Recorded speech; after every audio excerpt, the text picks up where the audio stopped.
Good afternoon, and thank you for joining us today. My name is Luz Chapa, and it is a privilege to welcome you to this webinar series presentation. We are the Resource and Empowerment Technical Assistance Center for Behavioral Health, known as RMTAC, which is made possible by funding through the Substance Abuse and Mental Health Services Administration, known as SAMHSA. And our team is honored to share this presentation in recognition of Suicide Prevention Month, focusing on support strategies for diverse and vulnerable populations. And I just want to take a moment as we move into the contents of this presentation. Please keep in mind that some topics that we discuss may be sensitive, and we encourage you to take care of yourself and engage in the way that feels the most comfortable for you. And we encourage you to note any questions you may have, as we will have a Q&A session at the end of this presentation. These are some of the topics that we'll be discussing in today's webinar. And now I am pleased to introduce our speaker for today, which is Dr. Mohammed Z, and he prefers to be called Dr. C.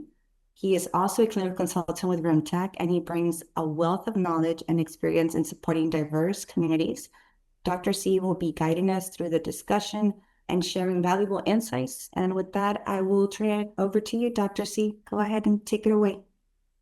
Thank you, Luz. I appreciate that. My name is Mohammed Z. I am a psychiatrist with 10 years experience, over 10 years experience, working with child, adolescent, adult, geriatric, and veterans as well, too. So let's just continue on with our presentation today. Today's learning objectives. So what we're going to be doing is we're going to be trying to you recognize the actual challenges of refugees and migrants and newcomers with regards to identifying warning signs and risk factors of suicides among these vulnerable populations. We're also going to try to identify and explain and discuss culturally responsive strategies to supporting those clients, specifically in vulnerable populations that we all work with. We're also going to give you a chance to learn how to locate resources and to assist the clients in your areas through our resource directory. So we're going to make sure that you guys are well aware of that, so that you can utilize that function of our website and learn about particular specific resources that you guys can use in your particular locations. So let's talk about unique challenges that these vulnerable populations, do experience in terms of their risk factors for suicide and everything like that, for mental health, for mental illness. Essentially, especially with the refugees and migrants that we all work with, pre-migration trauma is extremely important, given the fact that that is usually the impetus for them to leave their home countries. And given the fact that over the last several years, there's been over 30 million people that have picked up and left various countries all through the entire world and have migrated to various other countries in the entire world, in the world as well.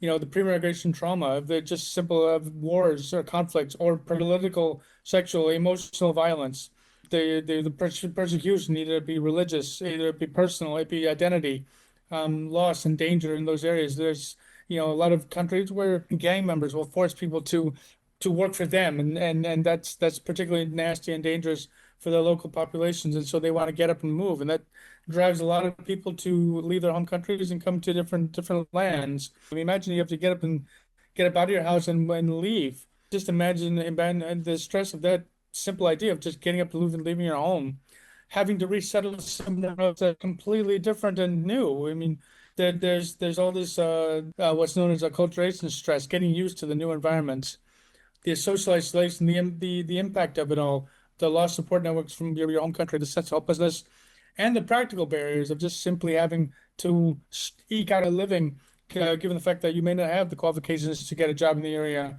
or the economic hardship and the limited resources, which can cause a lot of personal issues, a lot of difficulty in terms of your own kind of sense of well-being. Just the economic hardship of having to survive in a new environment without a stable income or stable sense of where your next meal is coming from, or where your housing is coming from. So these are all the unique challenges that these populations are experiencing. And it's important that since we work with these populations, that we keep these notions front and center in terms of working with these populations. So in terms of that, let's talk about Samuel here. Samuel is a 26-year-old refugee from Honduras who recently resettled in Texas. Now in Honduras, there's a lot of the issues where the gang members will force people to work for them, and so maybe Samuel was one of those refugees that had to get up and move because of that particular facet of his experience. It's something that we need to be cognizant about. He resettled in Texas and works in a warehouse, but he struggles with the irregular shift work schedules because of the fact that people of these certain backgrounds, if you will, are not necessarily on regular work shifts because of the fact that they're being exploited by the factory owners or by the warehouse owners. He experiences significant financial stress, having to send pressure, having to send money back home to his family, and the fact that his English is very limited. It makes it difficult for him to access services and build up a social relationship outside of work. People from his church, they see that he is experiencing these negative moods and he's looking down, very quiet. He's kind of, very kind of, somber, and he feels useless and has thoughts that life may not be worth living. These are important facets to understand to make sure that you kind of keep an eye on and that you realize are important parts of the overall characteristics of the topics that we're talking about today. So we're going to move ahead and talk about the case study. We're going to continue to talk about the case study, but I want your participation in this as well. So if you go ahead and unmute yourself, let's talk about these questions. So I'm going to ask these questions. What specific stressors are known to be significant risk factors for suicide in refugee and migrant populations? Go ahead and unmute your microphones. You just shout it out, or you can put it in the chat as well. Financial stress or no support, very good. And isolation, yes, of course. That's depression. Yes, very much so. Very much so. So these are significant stressors, and then there's significant risk factors for suicide. So what are the warning signs of suicidal thoughts or behaviors that we see in Samuel? What are those warning signs that we've seen? If you want a hopelessness, that feeling useless, very much so. Very much so. So how does the pressure to provide back home, body language, maybe, yes, that's very good. Body language can be an indicator. That's one of the reasons why whenever I interview a patient, I tend to look at their responses to my questions. If there's this kind of a kind of a lack of response or lack of emotion or lack of expression, mainly facial expression. That's what I've seen in my experience. People tend to develop a sense of calm before the storm.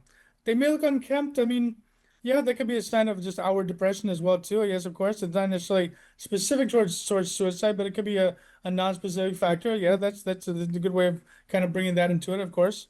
But how does the pressure to provide back home, to provide for family back home, amplifies feelings of worthlessness, hopelessness, and increases suicide risk? What do you think about that? What is the pressure that he has to supply, that he has to provide financial support for the people back home? It could be just, it could be increasing his pressure and increasing his burden as well too. Not feeling that he's able to enough, failing them, the pressure to work, the cultural shock, lack of proper sleep and nutrition may add to the burden too. Yeah, that's of course part of it in terms of for everybody, but specifically this population. Maybe his work schedule is so irregular that he doesn't get the proper sleep and he doesn't have enough resources to obtain the nutrition, food, the proper diet as well too. So yeah, that can be contributing to it as well too. So, but what ultimately can be done to protect Samuel, the kind of like the so I remember back when I was a first year resident, the very first night I was on call, I got called down to the ER, and I was and remember I'm a first year resident, so it's like literally my first day in the hospital in the ER, and the first call I got, my senior told me, he's like, Z, go check this guy out, and it was a guy who comes in and he's wanting to kill himself. He says he has suicidal ideation, suicidal thoughts, have a suicide prevention plan, provide suicide prevention hotline. Okay, we can do that too, but I'm talking a little bit more systematically. What can we systemically? What can we do? Connect them to a counselor. I'm talking, yeah, that's very true. These are all steps in the right direction. But I remember my first night on call, basically, make a long story short, is I had to put a guy in the hospital against his will. So what ultimately can be done to protect Samuel from hurting himself is basically admitting him to the hospital against his will to get in order to keep him safe. So I remember that was my very first night on call as a psychiatry resident. And I tell you, man, it's a very kind of it's a surreal experience to do that to someone. It really, really is. But it's something I learned to recognize the symptoms. I learned to let's just say the overnight magistrates got to know me pretty well because it happened quite a bit. So that's ultimately the most important thing we can do to keep himself from hurting himself. Yes, these are all different things that Samuel can utilize. So I think we'll just we'll leave it then. We'll keep on going into the actual we'll discuss more globalistically what the suicide risk factors are. Specifically, we're going to talk more about risk factors, and this is a non-complete list. These are just a lot of the combinations, a lot of the symptoms that can be specific risk factors. Any kind of mental illness, of course, PTSD, depression, societal risk factors, lack of access to care, anxiety, trauma, unstable housing is a huge factor. There's a lot of data to show that unstable housing is not only a risk factor for suicide, but just overall mental health as well too. Legal status is a huge concern in this population. Distrust of systems as well. But me, given the fact that I used to be part of the system, I would hope that I would be able to be an ambassador for the system in order to help people to kind of overcome their distrust of that system. Language barriers are also a concern as well too, and the cultural stigma. Maybe that person comes from a society where the mental health is not necessarily looked upon as being a worthwhile endeavor to deal with, and just as it's a kind of a suck it up buttercup type of endeavor or something like that. So these are all pieces. These are all important risk factors that we must need to keep in mind when we're working with these particularly vulnerable populations. So those are specific risk factors, and these are protective factors that we can utilize in order to improve the outcomes. We keep the community connections. We also encourage family support.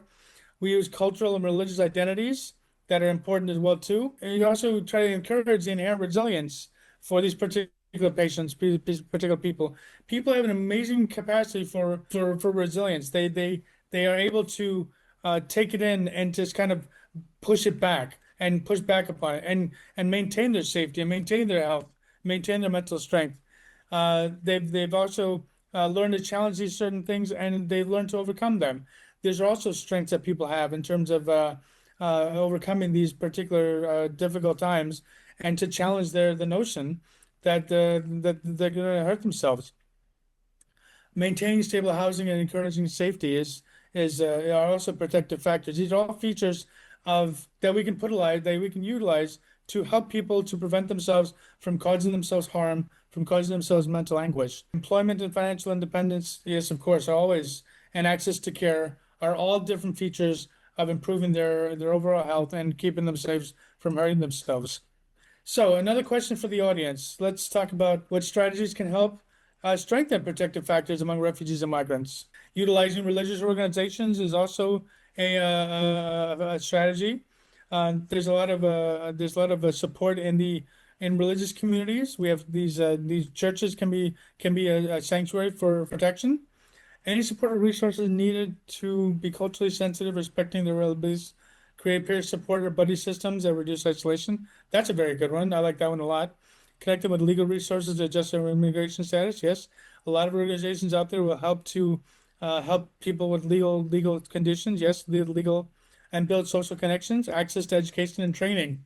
Absolutely, absolutely. Then SAMHSA does that too, and all the organizations. RMTAC will help with that. So we can help you guys. We can help provide you guys these resources and help to our resource guide can help you guys find that. We'll talk about that a little later. So what are some of the warning signs? Now I know that you never know when you're going to see these sorts of things. People, especially in psychiatry, when I used to have an attending that used to see people. There are two fields, two specialties. They used to see people on their very worst days. It was trauma surgery and psychiatry. So either it could be in the ER, it can be in the clinic, it can be on the street sometimes. Remember I once did a consult in a parking garage. The guy was really, really having a bad day. It was just not a good day. And so I had to modulate my approach and ultimately keep him safe because that was my job. That was my duty. But basically, warning signs are you'll see a lot of it is similar to the general population. It can be influenced by their cultural expression too, with the verbal cues as well, having the idea of wanting to die or be a burden, not wanting to be a burden on their families, or behavioral cues. Some of them can be as subtle as being as just kind of withdrawing from social aspects, from being isolated. Increasing substance abuse as well too can be a sign effect, a sign of a warning sign as well too. Mood and emotional changes, people get more, they get more short-tempered, or they have, but they seem more somber, more kind of sad, or despaired unusual calm, where they just kind of like realize, that hey, it's all gonna be over soon. So they kind of develop that kind of unusual calm, and they've already decided where they're gonna go. And I know that that's happened in my own past as well too, like in terms of my career, in terms of meeting people who have kind of got to that point where you use that as a sign to maybe decide that it's time to put these people in the hospital. Cultural emotional distress, and there's some cultures out there where they'll experience actual physical symptoms of when they get to be get to be that point of being when they're suicidal, when they get to that point of being so emotionally distraught that they actually expressing physical symptoms of anxiety or distress. In some cultures, headaches and stomach pain tend to be the physical signs and symptoms of emotional distress that are not necessarily due to any kind of medical problem, but emotional problems.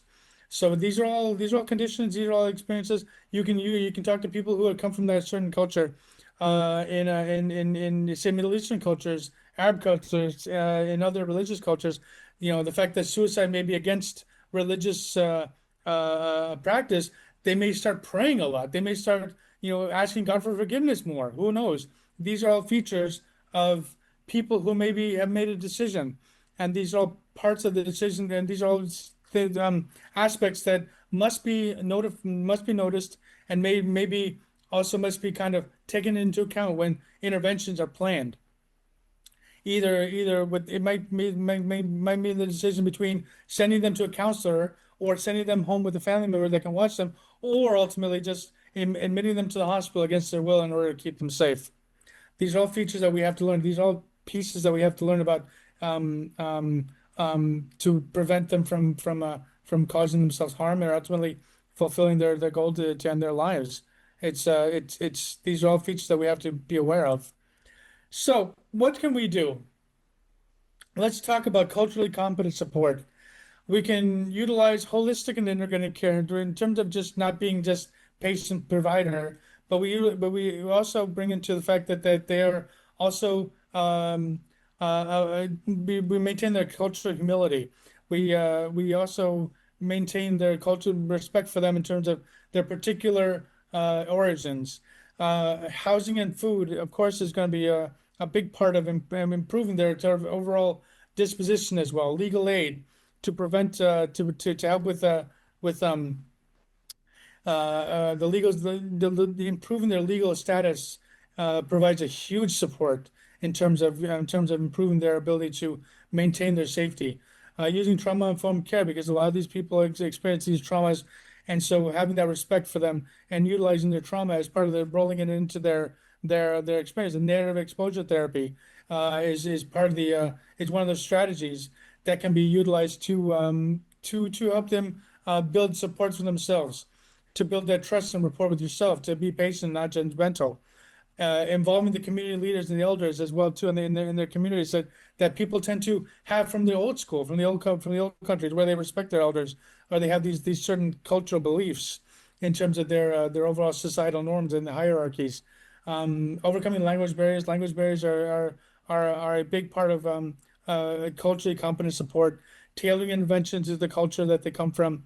Integrating traditional healing. There's a lot of people that don't have necessarily want to have or utilize or trust in Western medicine, but they have more trust in their traditional healing methods. And then peer mentorship as well, like having their supports and having not necessarily a professional, but their local peers as part of their support structures. So another question for the audience. Let's talk about this. How can providers ensure resources are accessible and culturally appropriate? So let's go ahead and have you guys type in your responses to the chat.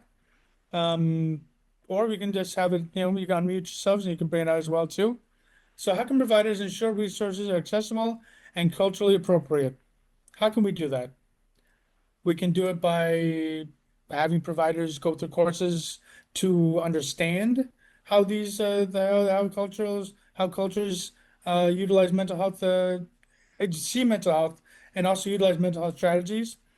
You can use people like us, like RMTAC. RMTAC will actually come and instruct your providers on how to work with specific cultures. If that's the population you guys work with, I know we've done several coaching series, and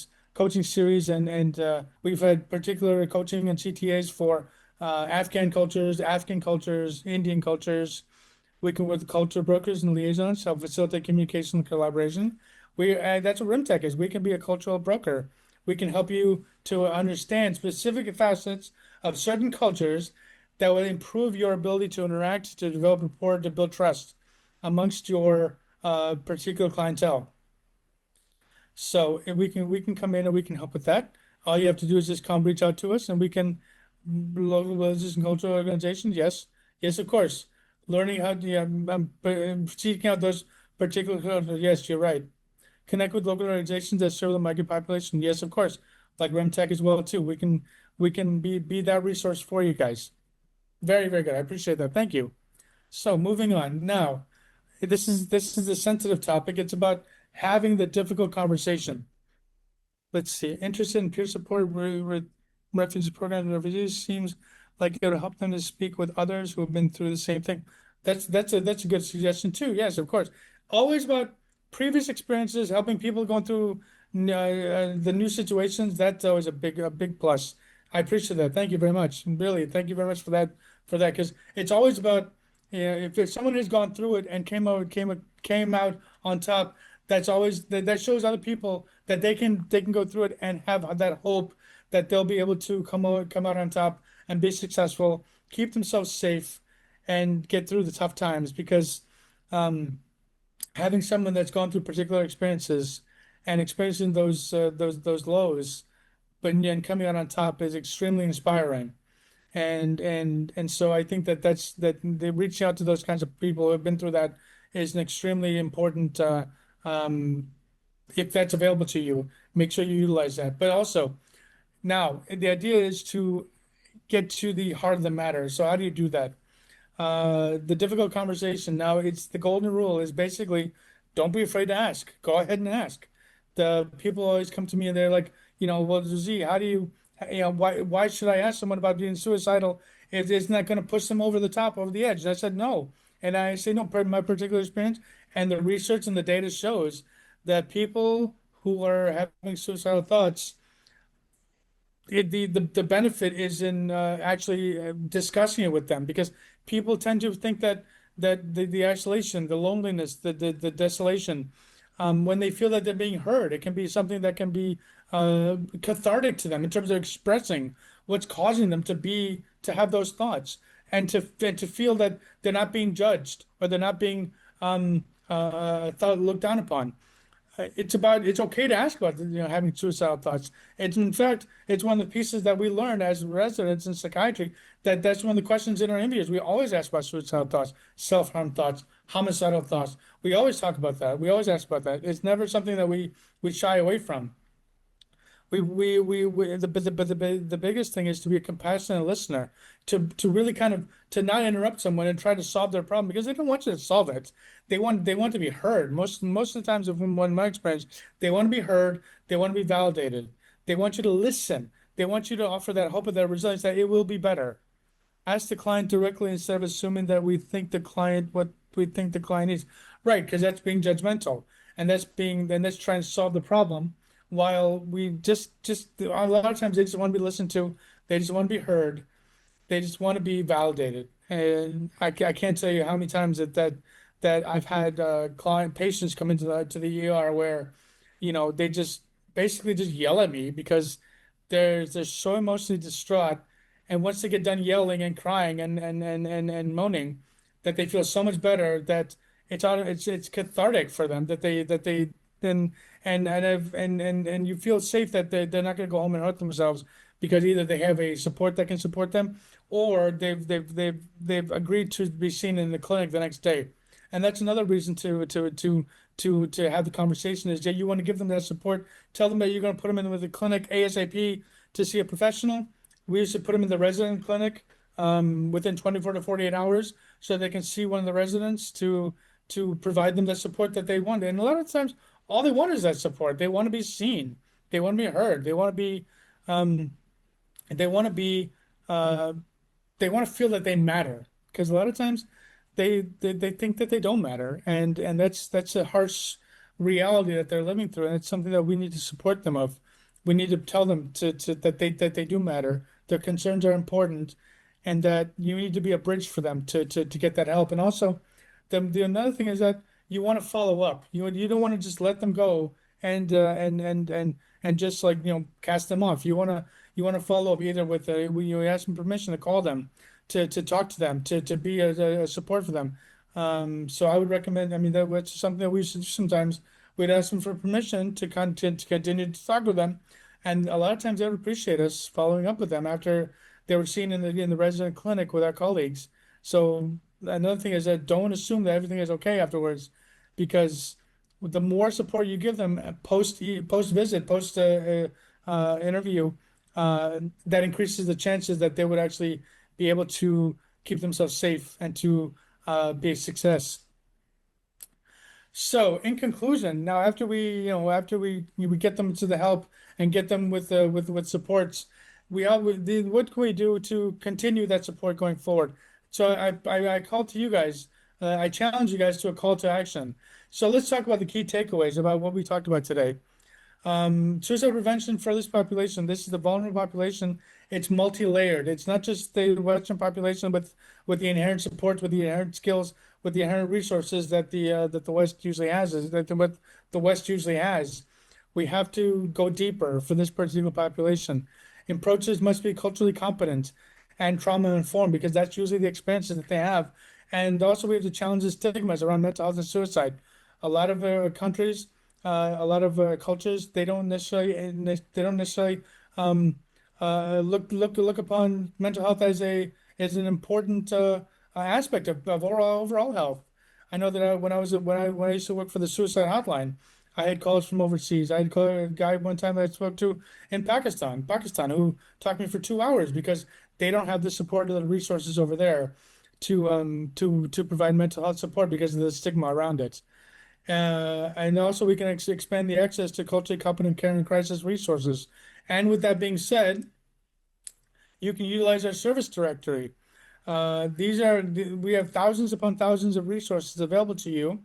All you have to do is go to our website at rmtac.org and type in your zip code and your state, and you can get any kind of help that you guys need. We have thousands upon thousands of resources available to you in your location, in your areas. So you can go to our website, type in the particular geographical location you're in, then you can utilize any kind of resources that we have listed. We have thousands upon thousands of resources, and we're always adding more resources to our service directory. And there's our links to, our service resource directory in the chat as well too. And then if you need more help, or if you if you have any questions in this chat that we didn't address, if you have other questions that are particularly more in depth, or need more support or coverage, we're also here to help you in terms of you can submit what's known as the CTA, which is a request for consultation and technical assistance.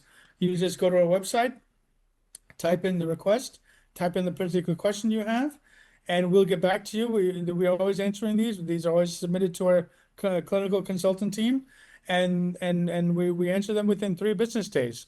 Please feel free to submit them as a CTA, and we will definitely take it and provide you the resources, information that you guys look for, and we'll go ahead and help you out there.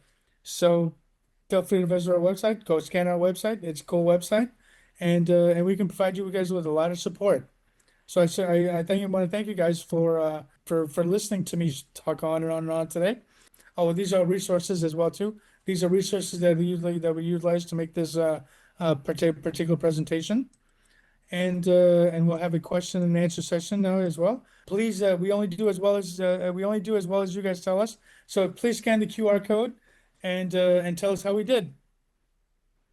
Thank you so much, Dr. Z. That was such valuable information, and we are so grateful for your knowledge and perspective you brought into this discussion. If your organization would like to reach out to us for technical assistance or consultations, like Dr. Z mentioned earlier, please email rmtachelp@swk.org or visit our website at rmtac.org.